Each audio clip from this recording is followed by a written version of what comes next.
Okay, so yesterday I said that I thought I might be getting COVID because Tiff had it, and today I was proven right. I still haven't tested positive yet, but I can't imagine what else it is. My throat is on fire. I have a cough now, and I just feel overall really crappy. So I hate being sick. It's one of my least favorite things in the world. I like doing things a lot, and I basically can't handle having to sit around. Hence why I'm sitting in front of this computer now trying to make a video because I can't go out and work now. So I thought today we'd do something a little bit differently since I don't really feel like watching a video and reacting to something over the course of an hour because I can't sit up for super long time.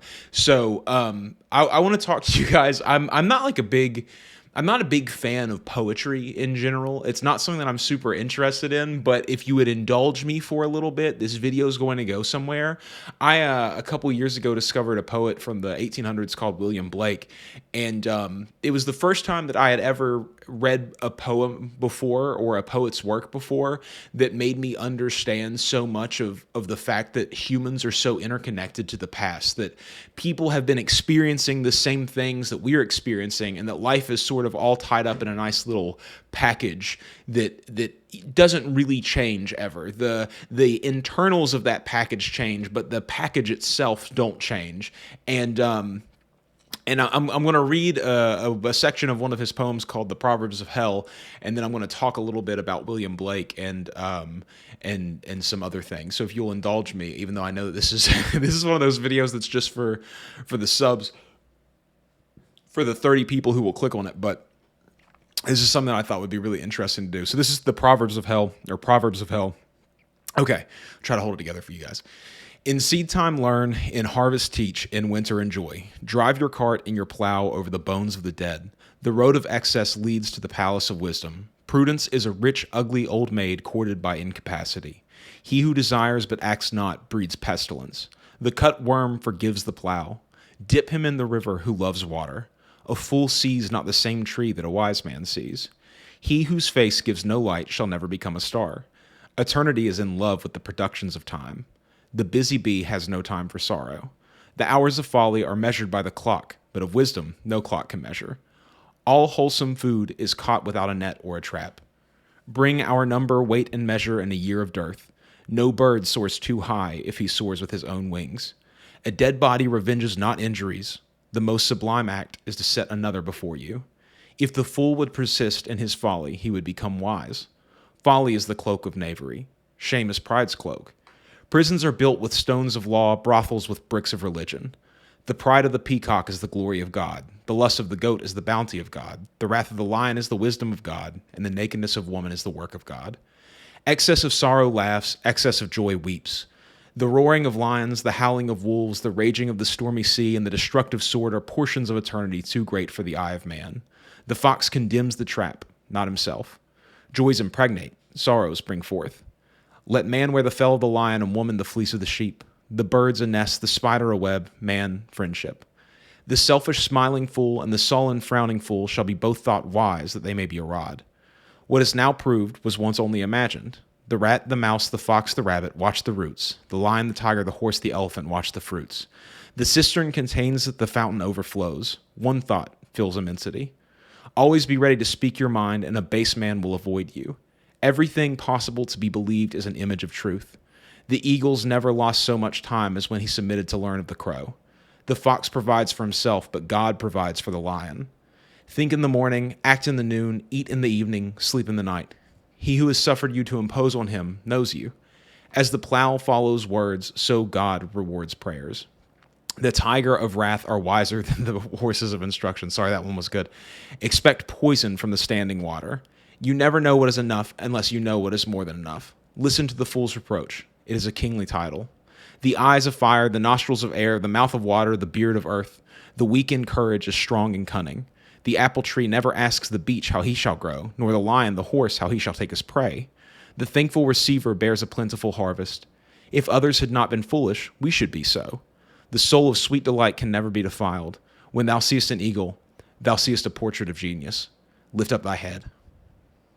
So I discovered William Blake, and it was really interesting to have somebody from 200 plus years ago put into words the things that will bounce around in my head once in a while. The observations of this world that I take in every single day of my life. That as I go through this living experience that I've been on for a long time now, these images pop up in my head, and they always have. And for a lot of us, this is the way that it is. We see these things and we think of them in these abstract ways, and it takes a really specific type of person to be able to put them together and produce them into something that is concise, that is thoughtful and meaningful. And that's something that we all try to do, and a lot of us fail at. And William Blake was a really incredible person. He wasn't respected during his time. He was not somebody who was very successful during his time. But as times have gone on, we have learned about him and known of him and understood his work and to be very important in a lot of ways. And I found this on the Poetry Foundation website about William Blake, and I thought it was really interesting. So let me read this to you too. Poet, painter, engraver, and visionary William Blake worked to bring about a change both in the social order and in the minds of men. Though in his lifetime his work was largely neglected or dismissed, he is now considered one of the leading lights of English poetry, and his work has only grown in popularity. In his Life of William Blake, Alexander Gilchrist warned his readers that Blake neither wrote nor drew for the many, hardly for the worky-day men at all, rather for children and angels, himself a divine child whose playthings were sun, moon, and stars, the heavens and the earth. So I think a lot of people who are probably going to see this video will understand that concept very, very well. That the idea of working for the many, or the popularity contest of it all, or to try to win the mass appeal of everybody, has never really been for me. And I think that's probably why I'm attracted so much to expressing myself in all of these really abstract ways. It's very difficult for me to sit down with somebody and have a conversation with them over the course of 30 minutes and them have a very good picture of who I am at all. I'm guarded. I don't like to talk about myself. Sorry, I'm running out of breath as I'm talking because I have COVID. But the way that I express myself is through long, long periods of work, whether it be through my time as a musician, whether it be through this period of my life making videos, whether it be through when I streamed 4 times a week for 8 hours a day. You know, these are the ways that I express myself, hanging out with people for an extremely long period of time. You know, when I was in high school, I had a friend that we hung out entire summers together, every single day of the year. I had multiple friendships like that. One of my oldest friends, Jacob, is somebody who I hung out with like that from the time I was 6, 7 years old. And we would do things together, and we learned about each other through being around each other and understanding how the other one works in certain situations, what they do with their life.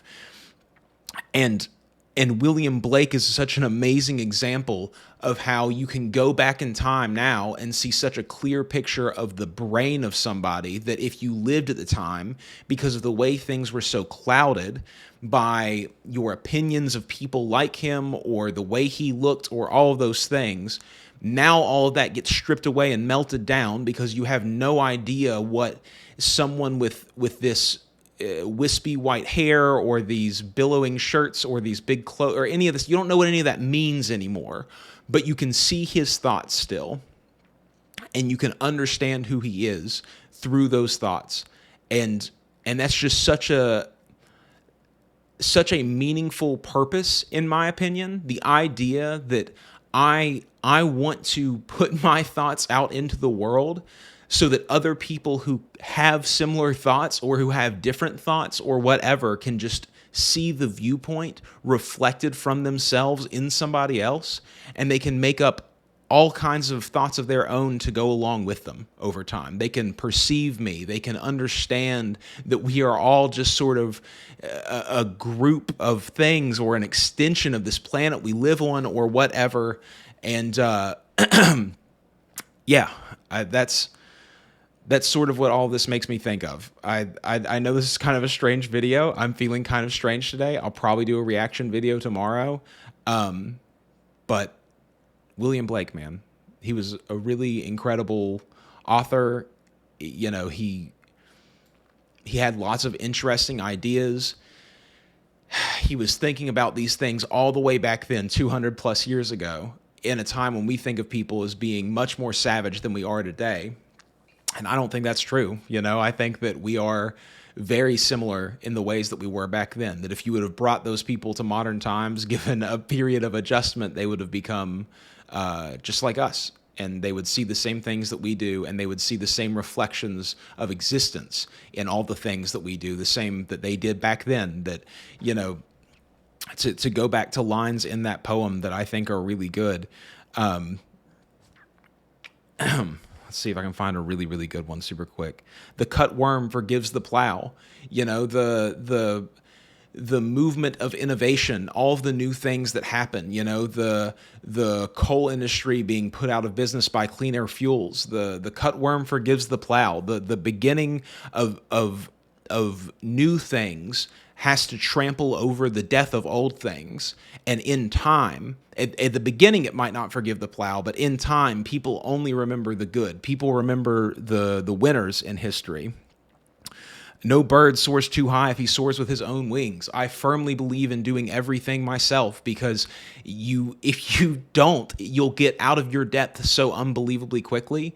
You will rise to your ignorance and you will fail. That's just the way the world works. It's astounding. The fox condemns the trap, not himself, that you are limited by the station that you are put into, that it is not your fault for the systems that you are born into and the way the world works, but you have to be clever within that trap. You have to figure out how to get out. You have to figure out what to do.